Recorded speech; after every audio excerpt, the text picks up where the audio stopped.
Municipal సాధారణ ఎన్నికలు 2026 సందర్భంగా ఈరోజు 24వ వార్డులో ఇంటింటి ప్రచారం చేయడం జరుగుతూ ఉన్నది.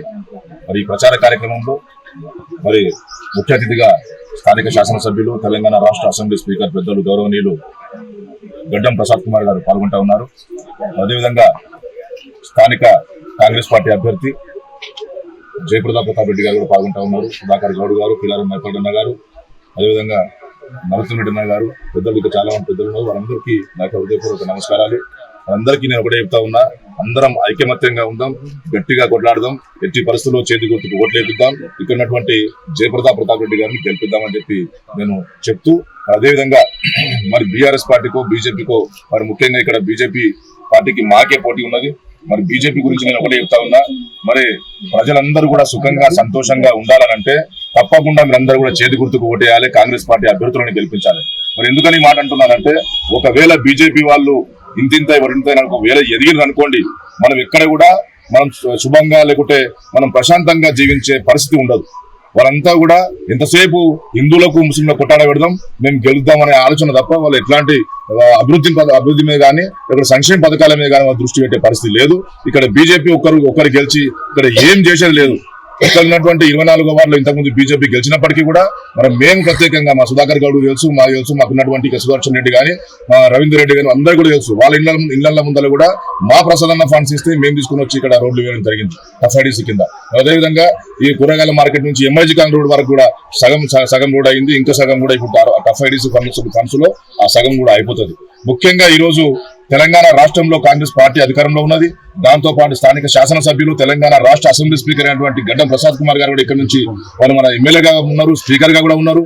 మరి ఇంకా ముఖ్యంగా ఏంటంటే మున్సిపాలిటీకి ఈ రోజు మా మున్సిపల్ చైర్పర్సన్ గా కాంగ్రెస్ పార్టీ అభ్యర్థిగా శ్రీమతి గడ్డం అన్నయ్య గారు, మా ప్రసాద్ అన్న గారి కూతురు, ఏకైక కూతురు ఆమెనే ఈ రోజు చైర్మన్ క్యాండిడేట్ గా ఇక్కడ నుంచి పోటీ చేస్తా ఉన్నారు. కాబట్టి మరి ప్రతి ఒక్క వార్డు మున్సిపల్ మొత్తం పెద్ద ఎత్తున డెవలప్మెంట్ కావాలంటే ప్రతి ఒక్కరు కూడా ఆలోచన చేయండి. తప్పకుండా చేతి గుర్తుకు ఓటేయాలి. తప్పకుండా మరి కాంగ్రెస్ పార్టీ అభ్యర్థులను భారీ మెజార్టీతో గెలిపించాల్సిందిగా కోరుకుంటూ మరి ఒక్కసారి కూడా చెప్తా ఉన్నాను, మీరందరూ కూడా బీజేపీ వైపు చూడకండి. బీజేపీ వాళ్ళు గెలిస్తే వాళ్ళు చేసేది లేదు, ఇచ్చేది లేదు, సచ్చేది లేదు. కాబట్టి దయచేసి మీరు ఆలోచన చేయండి. తప్పకుండా చేతి గుర్తుకు ఓటేయండి. మా అభ్యర్థులను, కాంగ్రెస్ పార్టీ అభ్యర్థులను భారీ మెజార్టీతో గెలిపించండి. ఒకవేళ బీజేపీలో గెలిస్తే మాత్రం మనల్ని ప్రశాంతంగా బతకనివ్వరు, మన కొట్టాట పెడతారు. మొత్తం భారతదేశంలో చూస్తా ఉన్నారు, మీరు అందరు చూస్తున్నారో లేదో, మొత్తం అక్కడ ఉత్తర భారతదేశంలో ఉన్నటువంటి బీజేపీ నాయకులందరూ కూడా మర్డర్లు, రేపులు, మానభంగాలు, కబ్జాలు ఇవన్నీ ఈ విధంగా చేస్తా ఉన్నారు. కాబట్టి ఇక్కడ కూడా బీజేపీని ఎట్టి పరిస్థితుల్లో మనం ఎదగనియొద్దు. వాళ్ళని ఎదగనిస్తే మనం ప్రశాంతంగా బ్రతికే పరిస్థితి లేదు అని చెప్పి ఈ సందర్భంగా తెలియజేస్తూ తప్పకుండా మీరందరూ కూడా చేతి గుర్తుకు ఓటేయండి. మేము, మా అన్న ఉన్నాడు, మా ప్రసాద్ అన్న ఉన్నాడు, భారీ పథకాలు తీసుకుని వస్తున్నాం. ప్రత్యేకంగా ఈ రోజు మన హెచ్ఎండిఏలకు పోయినందుకు మొన్ననే 180 కోట్ల రూపాయలు మా ప్రసాద్ తీసుకుని వచ్చిండు. అంతకుముందు 90 కోట్ల రూపాయలు రెడీగా ఉన్నాయి మా దగ్గర. టఫ్ఐడిసి 60 కోట్లు, ఎస్డిఎఫ్ 18 కోట్ల 70 లక్షలు, మళ్ళీ టఫ్ఐడిసి ఒక 10 కోట్లు. ఈ 90 కోట్లు ప్లస్ 170 కోట్ల రూపాయలు కూడా హెచ్ఎండి నుంచి గ్రాంట్ తీసుకుని వచ్చిండు. జీవో మొన్ననే వచ్చింది. ఆ జీవో కూడా మీకు అందరికి ఇస్తాం, పత్రికా మిత్రులు అందరికీ కూడా ఇస్తాం. అందరూ ప్రజలకు చూపించండి. తప్పకుండా వికారాబాద్ పట్టణాన్ని అద్దంలా తీర్చిదిద్దే బాధ్యత మాది, మా ప్రసాద్ అన్నది, మా గడ్డం అరణ్య గారిది. కాబట్టి దయచేసి మీరందరూ కూడా మళ్ళొకసారి ఆలోచన చేయండి. తప్పకుండా చేతి గుర్తుకు ఓటేయండి.